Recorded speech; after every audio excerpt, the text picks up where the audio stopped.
باز هم مسئله مشق‌های روانی را گپ میزنیم. یعنی که ما امروز قسم سیومش سر میکنیم، برای قسم دویم و یکمش شما میتونید که در نوارهای پیشینمون ببینید، تماشا کنید، در شبکه‌های اجتماعی هستن. قسم سیوم این البته سه مسئله دیده میشه. یکی این پیش نظر، خیلی که بعضی هم میگوین حتی محمد اقبال هم در یکی از شعرهاش پیش نظر علمی نظر گفته است. و فکر و احسان. ما میدونیم که آدمیزاد هر چی که میشنوه یا که هر چی دیده است پیش نظر میاره. مثلا من اگر روزی بگویم که دارو تبلیتکا حب، شما البته تبلیتکایی که شما پیش خورده میدید پیش نظرتون میاد. من اگر بگویم چی قلم، البته چی پیش نظرتون میاد. یعنی که معنا سخن شنیده را صورت میکنه. برای همین آدمیزاد وقتی کسل میشه که پیش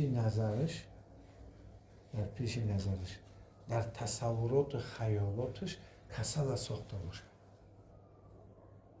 امروز باعث خرسندی است که مثلا شورای علمای تاجیکستان مثلا خواندن و طبابت مردم رو با دعا رسمی کرد و کسی که همین کار رو میکنه باید با همون خطیبان و مولای امامان مسجدهای همون محله خود مراجعت کنه که اونا رو اجازت داده شد و اونا مانع نمیشوند مردم طبابت در بیمارخانه ها. این بسیار خبر خوشه، چون که ما طرفدار آن هستیم که مردم البته بخوانند، آیات‌های قرآنی شفا میارن، توضیح کنند، ولی با قوه‌های غیر عقلی یا قوه‌های دیگری که مثلا جن و بلا بتر هست پیوست کردن و رست کردن و مجراب کردن مردم، این گناهی عظیمه. برای امروز شما میتونید مراجعت کسی که میخواد، ما هم همکاری در این مسئله میکنیم و این بسیار خبر خوش است که امروز که در سطح دولت این چیز قبول کرده شد. پیش نظر خیلی که گفتیم بسیار مهم است. هر چی که آدم فکر میکند در پیش نظر او ساخته میشود. اگر آدم هر زمان نقل کنی درباره این آن حادثه و واقعه ها، البته همون پیش نظرش ساخت است و پیش نظرش از همون چیزا عبارت است. برای چی مثلا تماشای فیلم های فانتاستیکی و بلا بتر داشته خوب نیست، چون که پیش نظر رو ویران میکنن، پیش نظر کودک رو ویران میکنن. ما امروز دیدیم که به هر گونه شکل مثلا کودک ها رو میبینیم تماشا دارن. خوبش که اگر تماشا کنن هم تلفن و ویدیوهای اینترنتی چیزهای آموزشی یادگیرنده تماشا کنن. پیش نظر دقتید. ما باید پیش نظر رو تازه کنیم. یکم کاری که شما میکنید این با تاریکی پیش نظر رو تازه کردن. خداوند گفته است در قرآن عظیم که دنیا رو از تاریکی ساخته است. امروز علم فیزیکا میگوید که دنیای ساخته شده ما ای عالم تاریکی است، آنتی ماتریا میگن. یک علمی است که اکنون برعکس همین زندگی ما را انعکاس میکنه. جای تاریکی است. غارهای سیاه شنیدگی، غارهای سیاه در آسمان، در درون یک اتم، همون اتم ما و همون ذره‌چه خورد بینیم مگه وای هم تاریکی است. تاریکیه. چی گپ از پشت تاریکی علم نمیدونه. علم حاضر زمان درباره انا همین نمیدونه. یعنی که سرحد علم امروز آمده است. علم میتونه فقط همین درون ای تاریکی رو استفاده کنه. اون خبر بسیار قین است تحلیل و پژوهش کردن. برای همین با رنگ سیاه و تاریکی شما پیش نظرتون رو تازه کنید. از همه گونه رسم خیال تصوری که شما داره، کسلی شما صورت داره.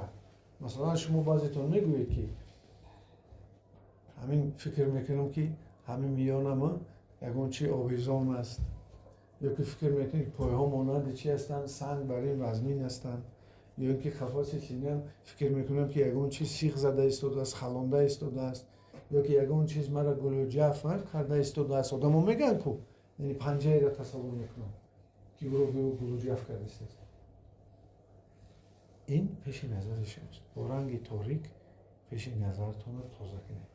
چیکار میکنید؟ بسیار آسان، مانند شما شیشه را تازه میکنید که با یک لطه نمناک. شما وقتی که سکوت کردید، مشق روانی تاجیکی کردید، همون گویا که با خیالتون با یک لطه نمناکی تازه شیشه پیش نظرتون تازه کردید. ما با درون میسازیم چیزی که برای ما و شما لازم است. دوم، همه وقت آدم چی دارد؟ بعدی صورت، образ پیش نظرش فکر دارد. فکر من کرده نمیشه. آیا میشه شلنگی که آب رفته است و در پرواز ما انگشت قطعی بقپیم، میستد همون دولینی که اومده است از فشار آب با یک سرعت چی میبروید. فکر هم قپیده نمیشه. فکر هم مانند همین ترانسلیتسی روی تلویزیون، ویشکای تلویزیون است که ستانسیا که دویم موجود است. معنی سر این آدما و هر یک چستتا موجود راست است. کسی چیزی فکر میکنه بدونه که مخصوص موجود ایستادگی است. برای این فکرهای آدما گوناگونند و اعتبار و شأن و شرف آدم از فکرهای والا هستند. خود همین مدیتاسیون علمی معنیش همین است که فکرهای بلند، فکرهای عالی میکنند. ما با کلمه های بزرگ فقط فکر قپیدن میکنیم. در معرفت فرهنگ ملی ما اینه، مثلا یاد کردن کلمه های بزرگ ذکر میگن. ذکر بسیار وقت مردم میکنن نام های صفت های زیبای خداوند. در علم این افریماسیون میگن یگون کلمه بزرگ در زبان دل خود تکرار کردن، در فکر ماندن. مثلا مهر، محبت، سلامتی، صلح، دارایی، وطن، کیهان، یعنی که چیزهایی که بسیار یک کلمه است و معنای بزرگ دارد. همین تکرار کردن است. پس از این بر میگوید که شما میتونید فکرها را با کلمه های بزرگ بند کنید. بند که کردید، ذکر کردید، فکرتون آرام میشه. و خداوند هم خودش گفته است که یاد نامهای من قلب شما را آرام میکند. و سیوم میشود.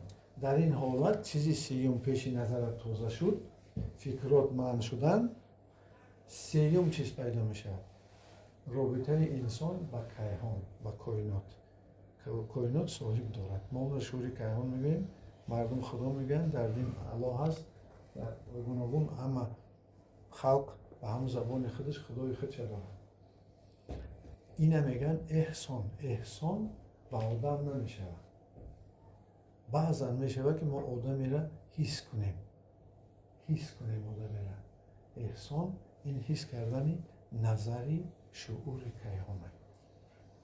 همین که نظرت کرد، نظری اون مهره، محبت، صحتی است، تازگی است، پیشرفت است، باوری است، شایش کار است. عموما هر چیزی که با ما و شما منشأت میگیرد میتواند در ما همین کار بشود. و او خودش خوبتر میدونه برای ما چی لازم است. برای همین کوشش کنید که احسان را به دست بیارید. حالتی که شما نمیبینی او قوه را، ولی میدونی که او قوه شما را دیده است. شما نمیشنوی او قوه را، ولی او قوه شما را شنیده است. انا همین حالت میگن حالت احسان. همین حالت که شد، پگاه باز میفهمونم قسم مشغولی روانی تاجیکی را که چیکار کردن تو نکار. هر بگو سکوت کنید، دوام تید مشغول روانی، عقل و خیرت روح و روان شما را به قوت میکنن. به زندگی شما دیدی دیگر میگیرید. سلامت باشید.